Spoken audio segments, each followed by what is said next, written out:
Today I'm going to talk about a special holiday, and it ain't going to be Easter. That's tomorrow. Fortunately, I probably won't do too much Easter holiday animated movies right now. Instead, I'll talk about pretty much a late holiday special that's been done over 50 years ago. A snow to make the happy happy and the giddy giddy. Also narration.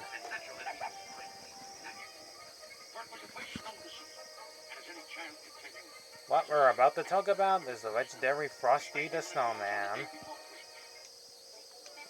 Also, I know I'm pretty late at this moment, and Xmas was already over with like months ago. Oh, but it's not too late to talk about this one, and a pretty much late holiday special. First, this is the Magician, and Mr. Hinkle, and he's pretty much the worst magician ever.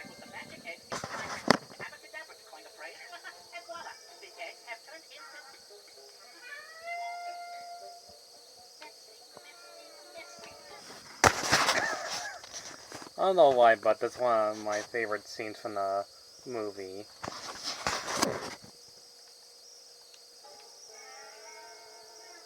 Yeah, he kinda sucks. Anyhow, the rabbit hops around, and the kids go outside to build a snowman, and then name him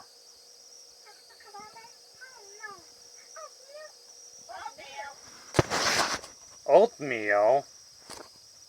Really? How about Frosty? Frosty? Yeah, Frosty it is. Frosty the Snowman. Yay! Also, that's Karen, the one in red.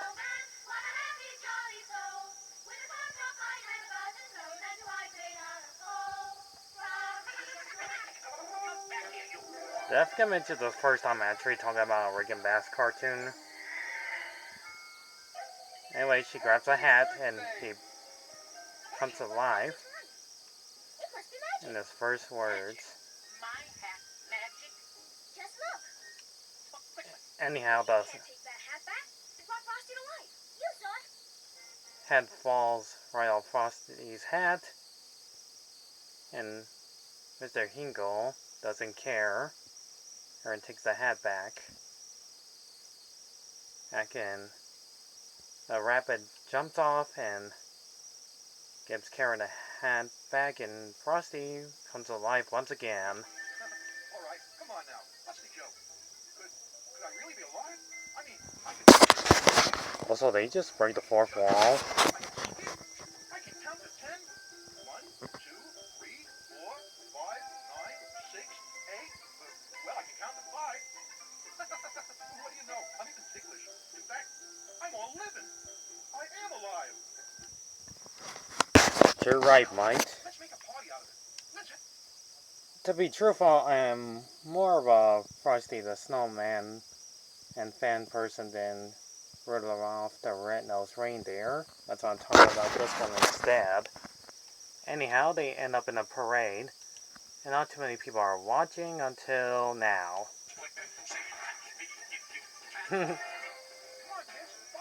And especially my favorite part is the policeman's reaction.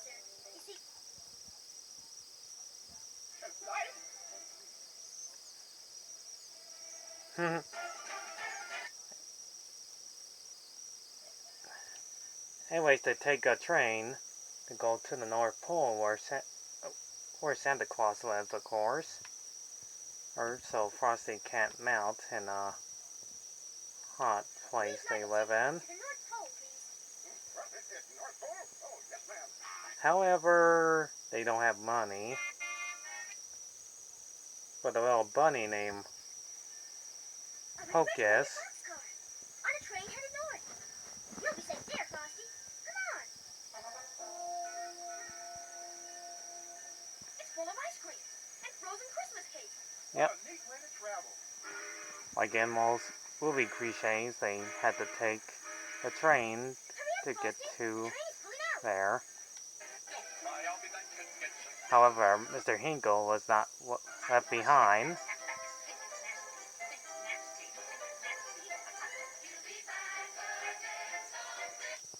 However, Karen doesn't take the cold so well, even though, oh, it looks like she's not wearing pants. I have to mention, when I was younger, I always liked to use, there's no other word for it, naked. Don't get me wrong, it doesn't even look like she's wearing pants. Frosty realized that Karen had to get out of that car as soon as possible. So when the little freight train stopped to let an express full of happy Christmas travelers pass, Frosty took advantage of the opportunity and quickly cut them all out. Oh, you tricked me! No fair! The only thing Professor Hinkle could do was make a jump for it. Okay, I love that scene. Crash landing is hilarious. Anyhow, I can't make a fire? Oh boy. That was Christmas Eve. And the Hocus the rabbit gets help from the other animals that were decorating the Xmas tree. They build a fire to keep Karen warm, and where Frosty has to stay away from the fire as much as possible, and they had to get help. But Hocus has an idea. It had to be Santa Claus. As Karen is enjoying the fire, but suddenly, oh, a campfire. Well, isn't that all snug and comfy? No, don't. Now, give me that hat or else. Or else what? Oh, well, don't touch it. they escape. Out of the hill Even they found a greenhouse. was a tiny greenhouse used to grow precious tropical poinsettias for Christmas. It's got to be all warm and snug inside for those Christmas flowers that grow so beautiful. Let's go in. Karen worries about Frosty. He held out and had to put her in just for a little bit. This is pretty much where, or when I saw this when I was younger, it just made me teary-eyed because of this scene. Now I've got you, and the minute you're all melted, the hat will be mine. Santa had a run, but Santa followed Frosty's pad in the snow to the greenhouse. But one day, Once again inside, a shock. Poor Frosty melted. And I gotta admit, this was pretty much when all the children, especially me when I was younger, or in my late times in the 90s, or any children that had seen this since 1969, cried at this scene.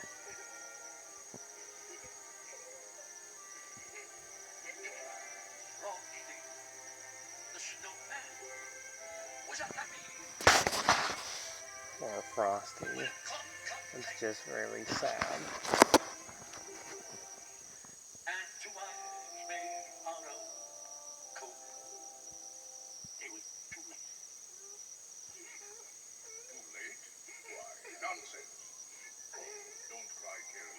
Frosty's not gone for good. You see, he was made out of Christmas snow, and Christmas snow can never disappear completely. Oh, it sometimes goes away for almost a year. And so he uses his magic to bring Frosty back. Just when they were about to put the hat back on. Wait a minute. I want that hat, and I want it now. Don't you dare touch that. And just what are you going to do about it? If you so much as lay a finger on the brim, I'll never bring you another Christmas present as long as you live. Never? Never.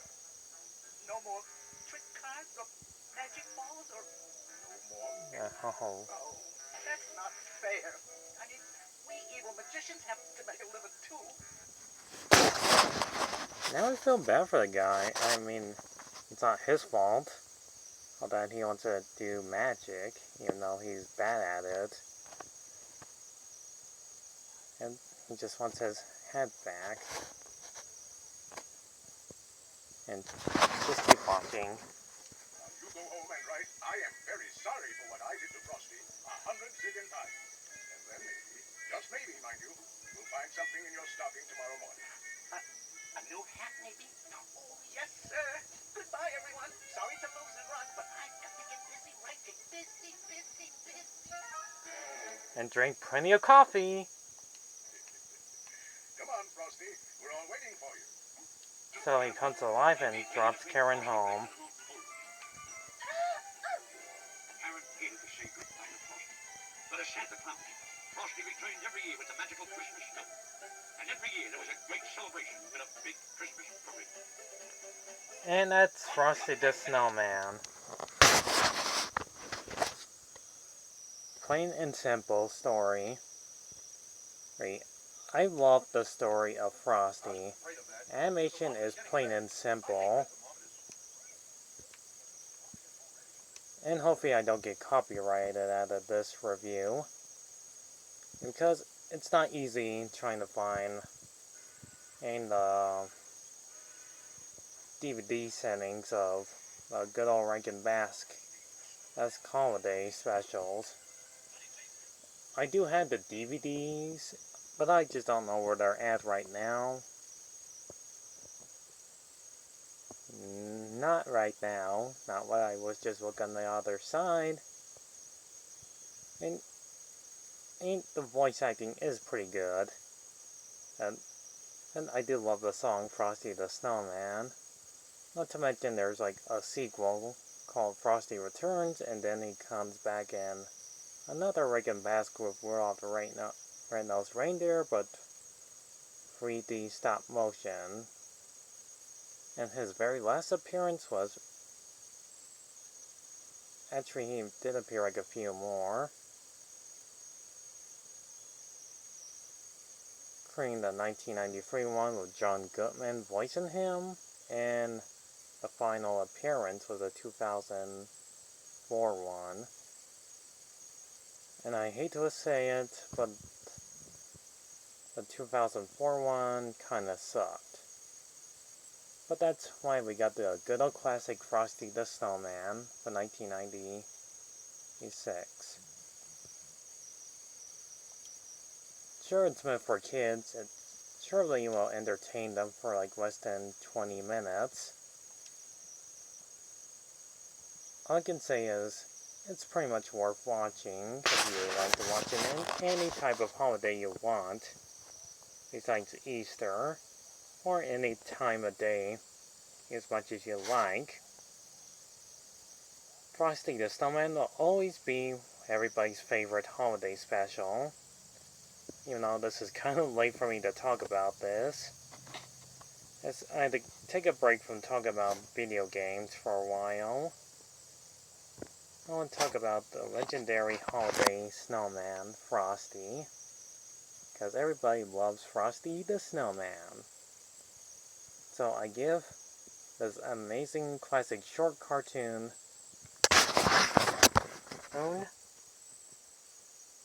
plain and simple, a 7 out of 10.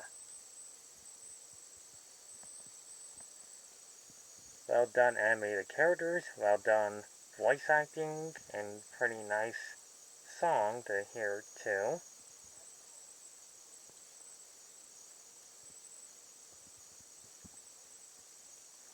I'll see you guys when I talk about another interesting animated cartoon that's been done so long ago.